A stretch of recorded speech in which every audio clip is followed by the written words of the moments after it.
Coba bayangkan Indonesia di awal abad ke-20. Jalan-jalan masih dipenuhi pedati, belum ada kendaraan bermotor seperti sekarang. Saat itu, masyarakat kita masih hidup di bawah penjajahan Belanda. Pendidikan terbatas, dan sebagian besar umat Islam masih terikat pada tradisi-tradisi lokal yang bercampur dengan kepercayaan lama. Di tengah suasana seperti itu, muncul seorang tokoh muda dari Yogyakarta yang mulai mempertanyakan, kenapa umat Islam tertinggal begitu jauh?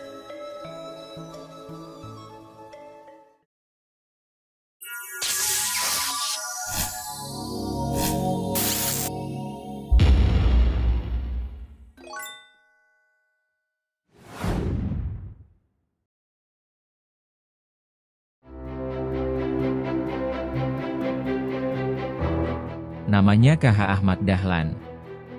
Dan dari kegelisahannya inilah, lahir sebuah gerakan besar yang sampai hari ini dikenal sebagai Muhammadiyah. Pada masa itu, banyak praktik keagamaan yang sudah tidak lagi murni. Campur tangan budaya dan kepercayaan lokal membuat ajaran Islam kadang menyimpang dari sumber aslinya. Selain itu, pendidikan juga jadi masalah besar. Hanya kaum elit yang bisa sekolah. Mayoritas masyarakat Islam tidak mendapat akses pendidikan yang layak, apalagi ilmu pengetahuan modern. Disinilah KH Ahmad Dahlan merasa perlu adanya perubahan besar.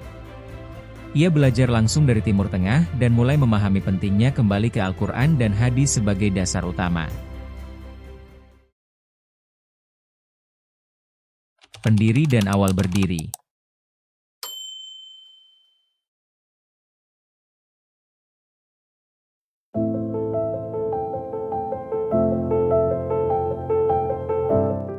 Pada tahun 1912, KH Ahmad Dahlan secara resmi mendirikan organisasi Muhammadiyah di kota Yogyakarta. Usianya saat itu baru sekitar 44 tahun. Tujuan awal Muhammadiyah sederhana tapi besar, mengembalikan ajaran Islam kepada kemurniannya, dan memajukan umat lewat pendidikan dan amal sosial. Ahmad Dahlan bukan hanya seorang ulama. Ia juga seorang guru, pembaru, dan pemimpin gerakan. Ia mendirikan sekolah-sekolah yang memadukan pelajaran agama dan ilmu pengetahuan umum, sesuatu yang pada saat itu dianggap sangat revolusioner. Perkembangan Muhammadiyah.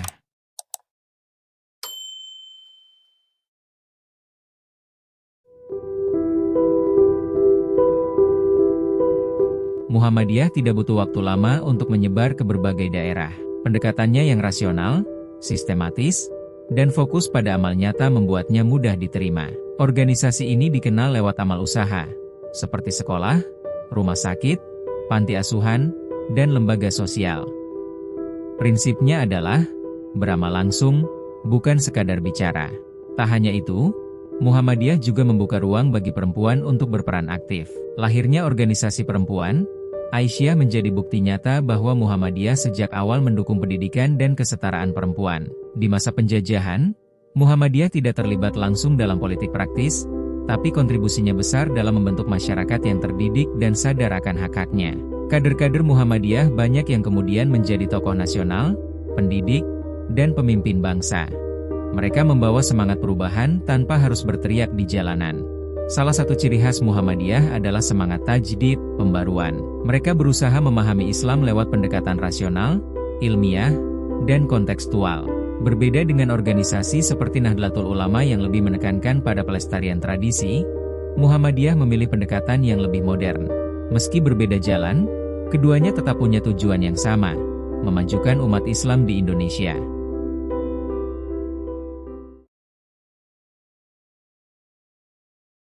Penutup dan refleksi.